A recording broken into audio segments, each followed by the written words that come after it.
Mga kaberde.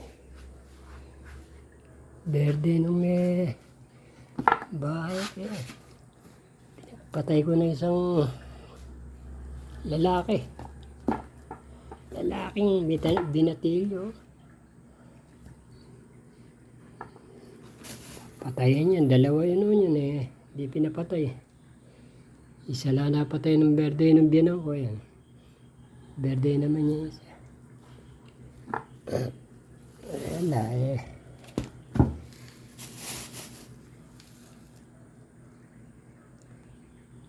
Talagang ganun ng ano eh. Sabi nung nasira akong yun eh. Kahit siyang manok eh. Pagpatay. Pagka may berde. Yan, pinagpatay ko yung may bahay. Eh ako eh. Laki yan. Tinola gusto. Sumawa sa ano eh. Sa sinampalukan. Yan, mga ka-berde.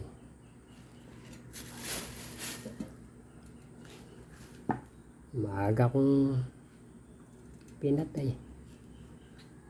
Pagkatanghali, wala na. Paano po? Kakatayin ko na.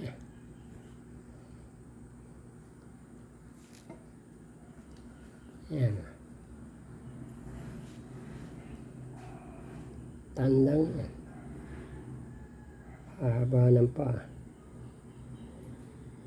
Yan.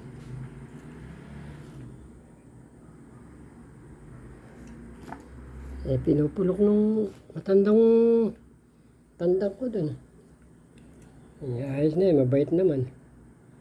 Sana eh, hindi naman gano'n nahabol. Kumakain naman eh. Kaya lang eh, siyempre pagka nalapit yan. Saka mayroon yung dalawa tandang. Mag-aaway.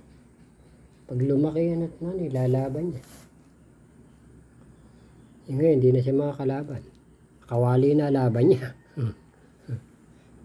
Po hanggang ayan, nakaano. Tak. Ano ba, hanggang dito na lang at makatanghalian ako. Kahapon eh, tinanghali.